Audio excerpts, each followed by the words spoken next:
Est-ce le signe que la Chine s'engage clairement et physiquement aux côtés de la Russie dans ce conflit? En tout cas, Pékin va envoyer des troupes en Russie pour participer à des exercices militaires conjoints. Ça va se passer à la fin du mois. L'éclairage dans LCI Midi d'Antoine Bondaz, spécialiste de la Chine. Bonjour à vous. Alors, officiellement, il s'agit d'approfondir la coopération entre les deux pays. Il n'y a pas de rapport avec l'Ukraine, mais il faut y voir quoi selon vous? Alors, il faut y voir l'approfondissement de la coopération dans tous les domaines entre Pékin et Moscou.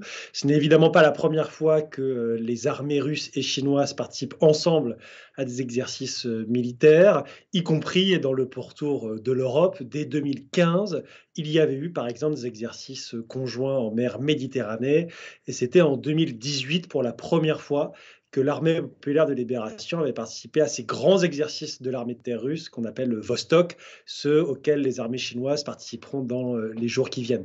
Donc on est dans l'approfondissement de cette coopération qui est dans tous les domaines, mais y compris dans le domaine militaire. Et cela n'a pas d'impact direct et cela ne veut pas dire que la Chine va s'impliquer militairement dans la guerre en Ukraine.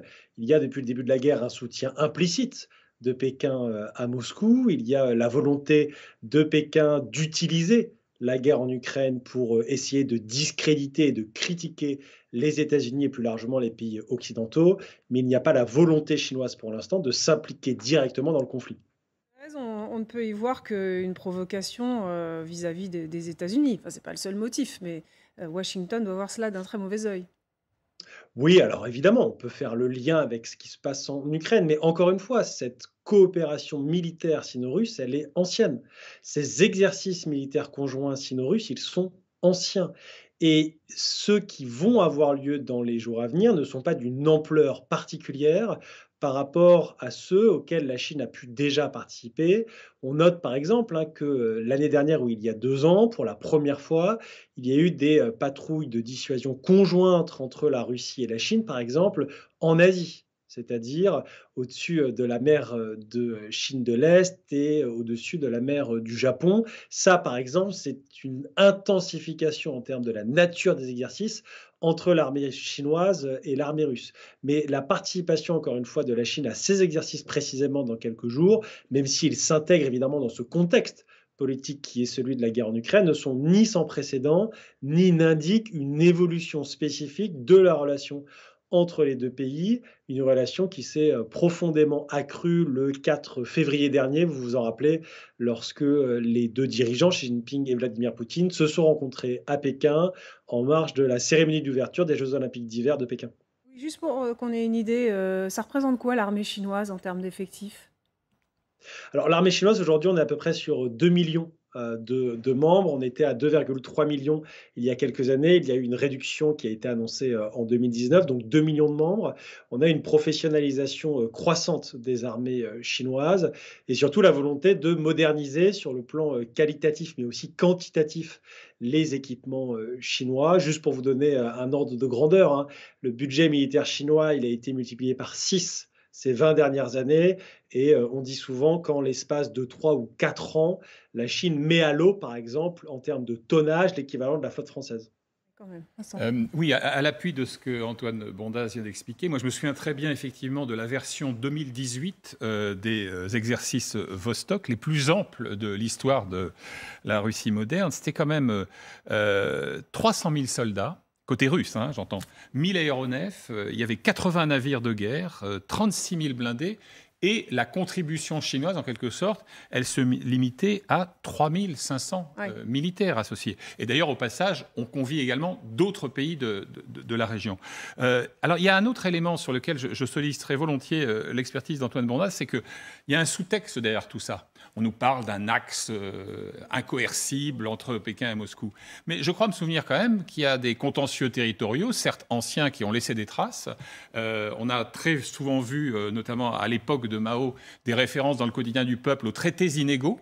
En fait, il y a eu par exemple une annexion de fait d'une partie de la vallée du fleuve Amour et me semble-t-il aussi de l'Ussuri. Et j'aimerais lui demander, à Antoine Bondas, si effectivement il reste quelque chose de ces amertumes historiques ou si elles ont été balayées.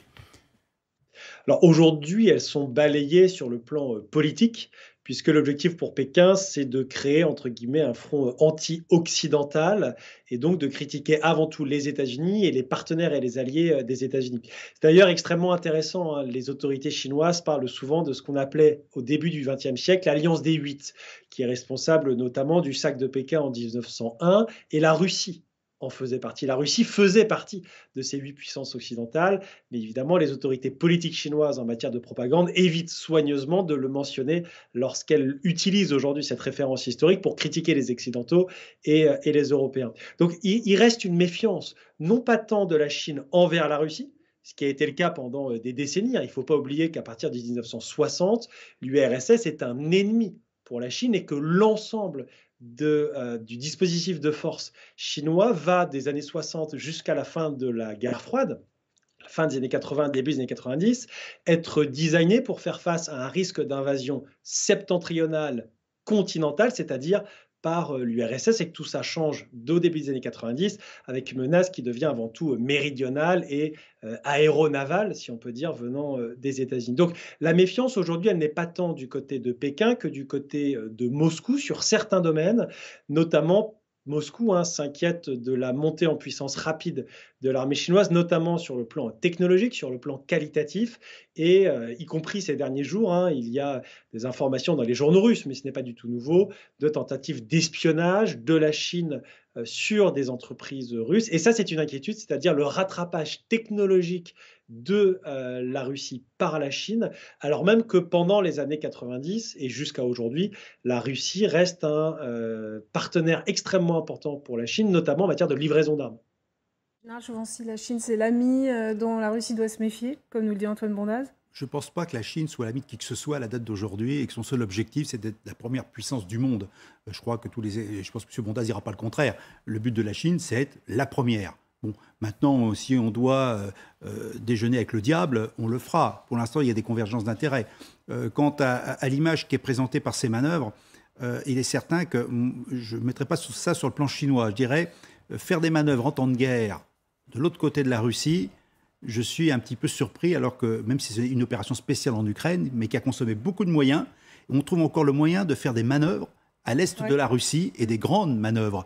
Ça prouve que tout ça, c'est pour nous montrer qu'il y a encore des forces, qu'on est encore capable de le faire. Quand on regarde les effectifs tels qu'ils étaient connus au début de la guerre, on se demande où Poutine va les trouver. Ensuite, ça veut dire aussi, je continue de faire comme si rien ne se passait. Je mène des manœuvres. Et là, avec la Chine, qui est quand même un poids important, il y a quand même des convergences d'intérêts, notamment au Conseil de sécurité, me semble-t-il.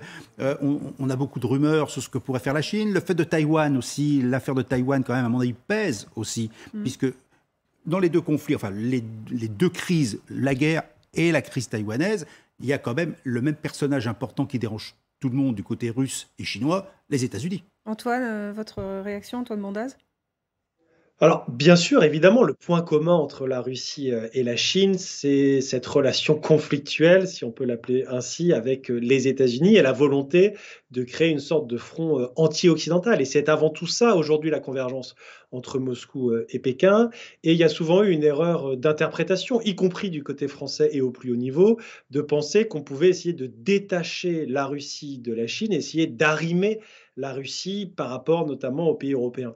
Ce qu'il faut bien comprendre, c'est que les deux régimes, que ce soit Moscou et Pékin, ont un concept de sécurité nationale qui n'est pas uniquement une question de sécurité militaire. C'est avant tout une question de sécurité politique.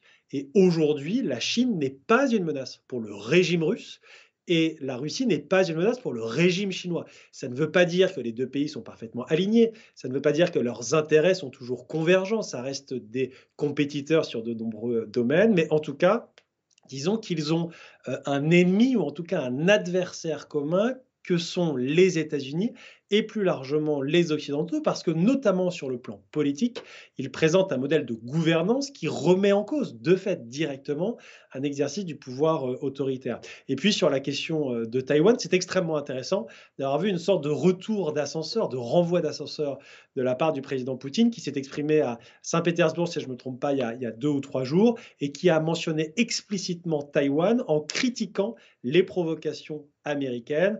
Et évidemment, encore une fois, l'objectif, c'est d'afficher une sorte de front commun sino-russe, même s'il n'y a pas d'alliance et même si la convergence d'intérêts reste limitée, elle est avant tout politique, bien plus aujourd'hui que purement militaire.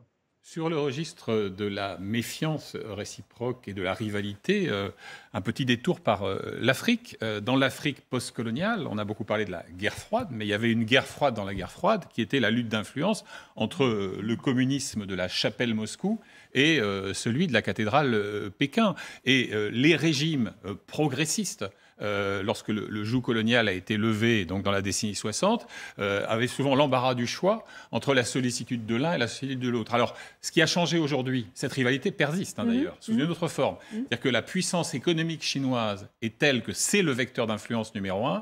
À l'inverse, le retour de la Russie, je dis bien le retour et non pas l'irruption de la Russie sur le continent africain, se fait en général par le canal d'abord de la livraison d'armements.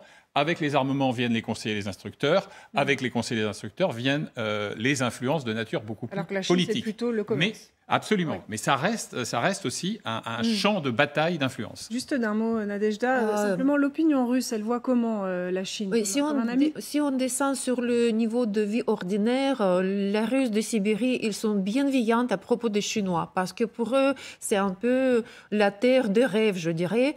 Mais tout d'abord, Sibérie est vide de gens, et en plus, Sibérie vide des hommes. Et des maris chinois, ils sont considérés comme des bons maris pour des femmes russes. En plus, beaucoup de business chinois à Sibérie, y compris des business légitimes en tant que coupage de bois par manière impitoyable et légitime. Mais les Russes, ils sont plus bienveillants sur le niveau ordinaire que politique. Et en plus, ça leur donne la chance de survivre parce que le produit chinois est toujours moins cher. Merci à tous les trois et je remercie également Antoine Bondaz, notre spécialiste de la Chine. On va revenir dans un instant sur ce plateau pour parler de la menace qui monte d'un cran du côté de Vladimir Poutine, mais à l'extérieur de l'Ukraine cette fois. Vous allez voir qu'il a fait installer des missiles supplémentaires à Kaliningrad pour narguer en quelque sorte l'Europe et l'OTAN. À tout de suite.